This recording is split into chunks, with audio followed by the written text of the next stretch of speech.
Bonjour, bienvenue dans cette première lecture publique de tarot. C'est quelque chose que je vais maintenant faire en début de semaine, chaque semaine.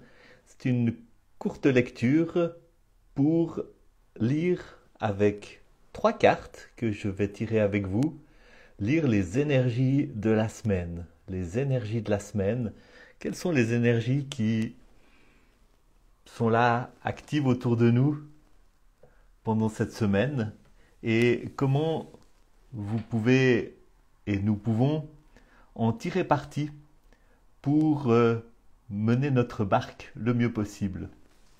Je travaille avec le tarot de Marseille et je le fréquente depuis des années. J'ai eu l'occasion aussi de me former avec des maîtres qui m'ont beaucoup apporté, mais aussi de faire tout un cheminement personnel. Et bien sûr, je suis aussi très très inspiré par ce qu'a écrit Jodorowsky. Le tarot, pour moi, est vraiment un grand instrument pour m'offrir un support pour mon intuition, pour m'aider à la développer, pour m'obliger à aller plus loin que ce que je pourrais percevoir tout seul. Il me tend, chaque fois que je fais un tirage, c'est très très frappant, c'est jamais anodin. Le tarot me tend un miroir qui m'aide à, à comprendre ce qui est en train de se passer autour de moi, parfois à comprendre ce qui est en train de se passer en moi. Et c'est une aide précieuse pour mener la barque de ma vie et je souhaite que ça soit aussi ce moment une aide précieuse pour vous, pour mener la barque de votre vie. Il y a des gens qui suivent en direct cette vidéo, d'autres qui vont se connecter plus tard par le biais de la chaîne Facebook, de la chaîne YouTube par contre, ou par le biais du site internet arcane5.com. Si vous êtes là en direct, n'hésitez pas à me faire un petit signe et puis pourquoi pas à utiliser le chatbox pour poser une question. Je serai tout à fait heureux aussi d'interagir. Donc, je vais tirer trois cartes pour faire une lecture des énergies qui sont à l'œuvre autour de nous, en nous, pendant cette semaine. Et avant ça, je commence toujours ma pratique du tarot par une invocation.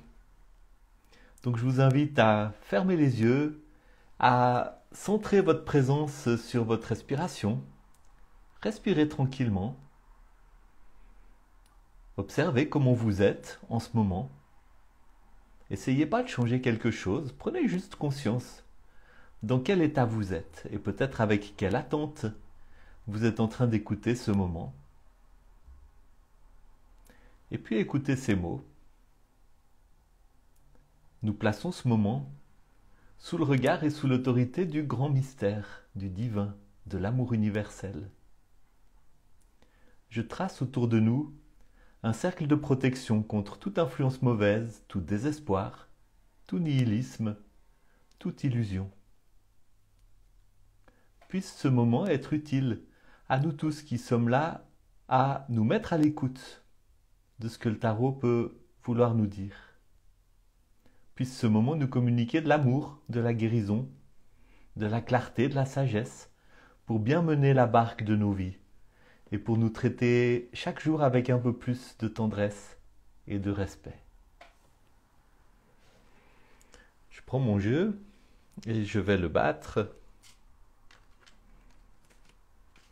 Et je vais faire un tirage de trois cartes qui m'a été appris par la grande tarologue américaine Brenda Rose.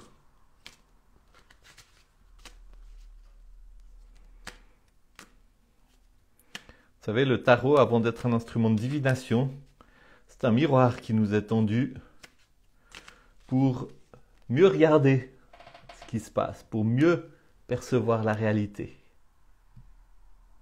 Je coupe le jeu. Et la première carte que je tire va nous parler de l'énergie principale ou des énergies principales qui sont à l'œuvre en ce moment. Donc, soit par rapport à la question qui est posée, soit dans le tirage que je fais maintenant, par rapport à la semaine qui s'ouvre devant nous. Et la première carte que je tire, c'est la carte qui est sur le dessus du paquet. Le cavalier d'épée. Le cavalier d'épée qui parle des énergies qui sont principales. Pardon. Les énergies principales qui sont à l'œuvre en ce moment. Alors le cavalier, c'est le messager de sa couleur. C'est celui qui est envoyé par le roi pour porter l'enseignement de la couleur et peut-être aussi pour la dépasser. Le cavalier d'épée me parle d'avoir fait tout un cheminement difficile qui a impliqué beaucoup de tourments mentaux, beaucoup de préoccupations, beaucoup de soucis. Peut-être aussi des moments où nous nous sommes sentis attaqués, oppressés, en proie à de la malveillance ou menacés d'une manière ou d'une autre par des événements extérieurs ou par des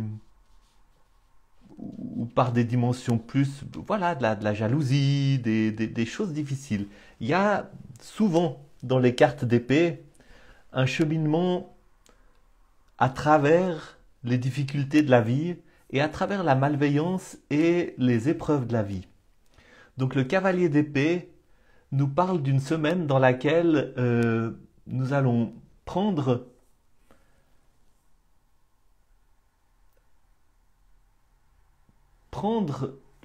l'enseignement, prendre la quintessence de tout ce que nous avons appris à travers un cheminement. Il y a un cheminement qui s'est passé, qui était à travers les difficultés, à travers les épreuves, et qui va permettre maintenant d'aller plus loin et de passer à autre chose. Et le cavalier d'épée se dirige vers la couleur des coupes, vers la couleur des émotions. Donc je pense que c'est une première indication. Dans l'énergie principale de ce temps, c'est une énergie de dépassement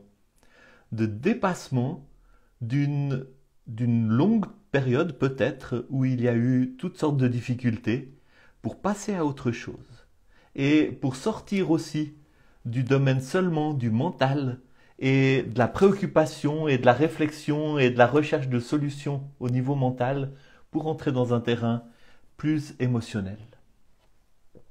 La deuxième carte que je tire, c'est la carte qui est directement sous la carte que je viens de tirer.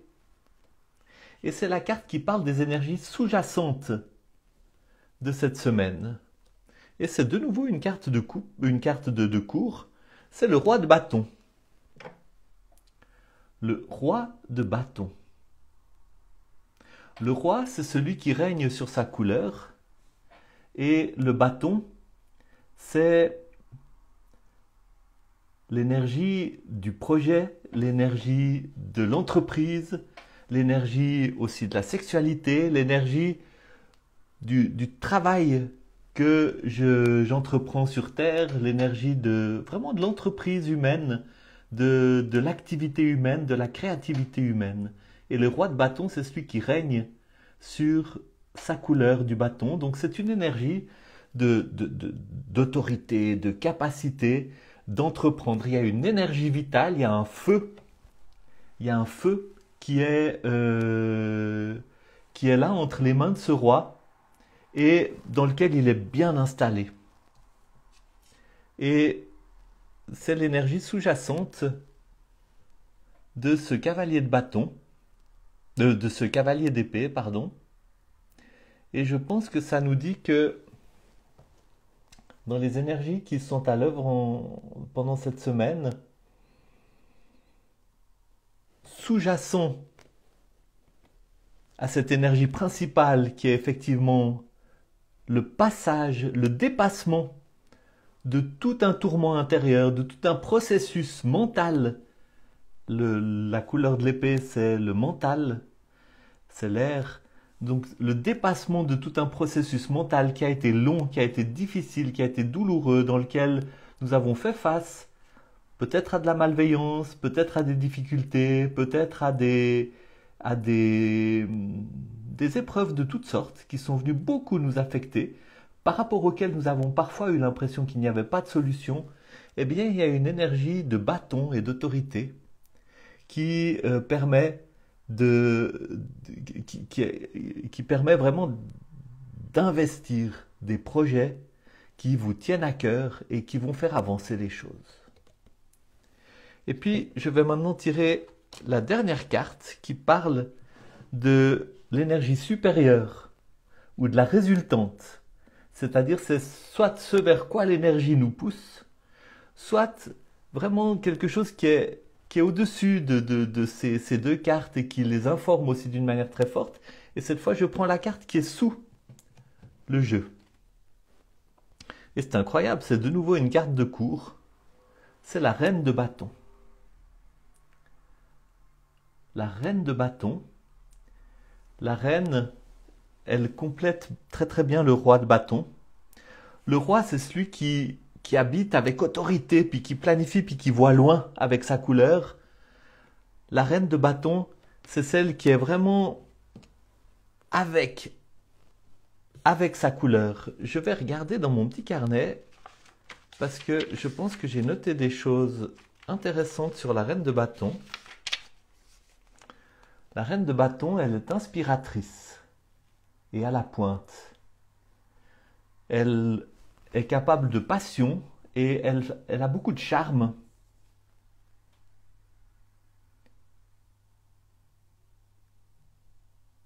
Et elle est toute habitée par l'énergie du lion. Elle incarne vraiment cette énergie de feu du lion, avec charisme, avec générosité, avec authenticité, puis aussi avec un certain désir d'être admiré, avec un certain désir d'être au centre de l'attention. Qu'est-ce qu'elle peut nous dire, la reine de bâton, comme énergie supérieure dans cette situation? Je pense que la reine de bâton, ici, nous parle d'un avertissement, parce que la reine du bâton, elle est tellement dans sa couleur, elle est tellement dans son projet, elle est tellement dans son désir de bâtir, dans son désir d'agir avec le feu qui l'habite, qu'elle doit beaucoup, beaucoup veiller à son équilibre. Elle doit veiller à son équilibre, à ne pas s'épuiser, et puis à ne pas oublier et à ne pas arrêter d'écouter les autres. Donc ce sera mon résumé pour ce tirage de 3 cartes, les énergies de la semaine. L'énergie principale, le cavalier d'épée. L'énergie sous-jacente, le roi de bâton. Et puis l'énergie supérieure, la reine d'épée. La reine de bâton, pardon. Vous avez fait face à des épreuves de toutes sortes. Ces épreuves ont duré longtemps, elles vous ont affecté, elles vous ont vraiment pris beaucoup d'énergie et à des moments, vous vous êtes senti désespéré. Peut-être que c'était des problèmes de santé, peut-être que c'était de la malveillance exercée à votre égard, peut-être qu'il y a eu même des complots autour de vous. En tout cas, il y a un ensemble de choses qui se sont accumulées petit à petit, qui font que vous vous êtes retrouvé à des moments avec l'impression d'une voie sans issue et avec l'impression que vous étiez vraiment accablé par les difficultés. Le cavalier de bâton vous dit, c'est le moment de passer à autre chose et l'énergie va vers ailleurs. L'énergie va se débloquer, l'énergie va vous emmener ailleurs, dans un territoire où il y aura de la place pour les émotions, dans un territoire où il y aura aussi de la place pour le repos. Dans ce moment, l'énergie sous-jacente, c'est le roi de bâton qui vous encourage à vraiment être très, très confiant dans votre autorité et dans votre capacité de mener à bien les projets qui sont importants pour vous en ce moment. Ne vous laissez pas arrêter par les difficultés que vous avez rencontrées.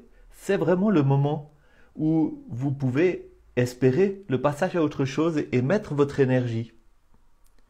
Mettre votre énergie dans les projets qui vous semblent importants, sans vous laisser complètement absorber par ça. Vous pouvez regarder plus loin. vous pouvez regarder plus loin, vous régnez sur ces projets, ce n'est pas eux qui règnent sur vous. Vous régnez sur les entreprises que vous êtes en train ou que vous devez accomplir, ce ne sont pas eux ou elles qui règnent sur vous. Vous restez le maître, vous restez aux commandes, vous gardez la capacité de prendre un peu de recul, de planifier, de faire usage vraiment de votre intelligence, de votre discernement, de toutes vos capacités. Et l'énergie supérieure qui parle dans ce tirage, c'est la reine de bâton, et elle vous parle d'un avertissement. La reine de bâton doit faire attention et vient vous dire de ne pas vous laisser complètement absorber, de ne pas perdre votre équilibre, de ne pas vous laisser phagocyter par les entreprises que vous devez mener à bien. Ne vous laissez pas consumer par le feu des entreprises que vous devez mener à bien pendant cette semaine.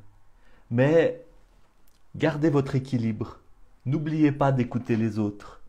N'ayez pas sans cesse besoin d'être au centre des attentions de tout le monde.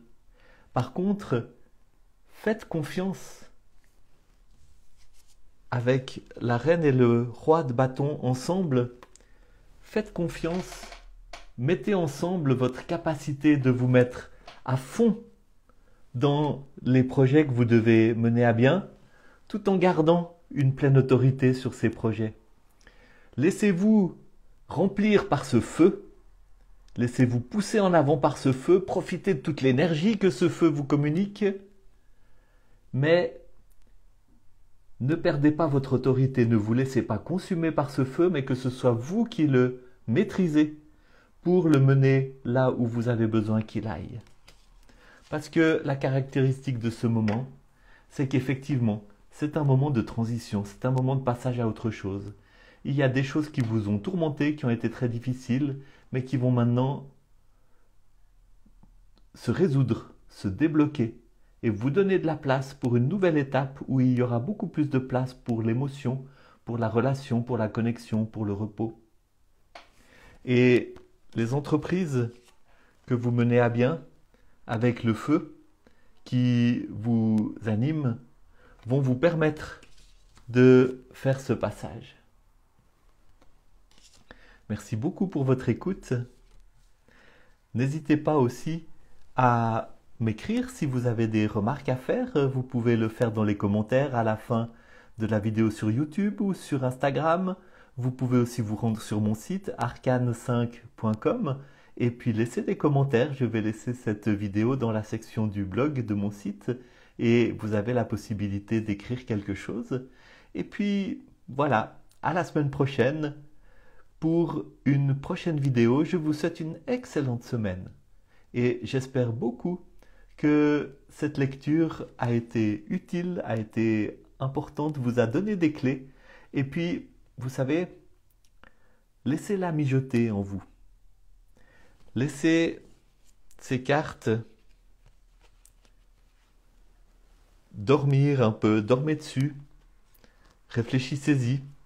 Très très souvent, quand je fais un tirage, il y a des résonances, des échos qui se font encore dans les jours qui suivent. Et tout d'un coup, vous allez avoir un événement, vous allez faire face à une situation ou une autre, et ça va vous faire « Ah, c'est ça que voulait me dire la reine de bâton. C'est ça que voulait me dire le cavalier d'épée. C'est ça qu'il voulait dire quand il disait ça en donnant son interprétation. » Donc, restez un peu avec ça, méditez avec ça. Et vous verrez comment le tarot vous continuez à vous accompagner, à vous parler, et comment en fait vous créez petit à petit une sorte de dialogue avec l'univers à travers cette lecture. Merci beaucoup, à la semaine prochaine.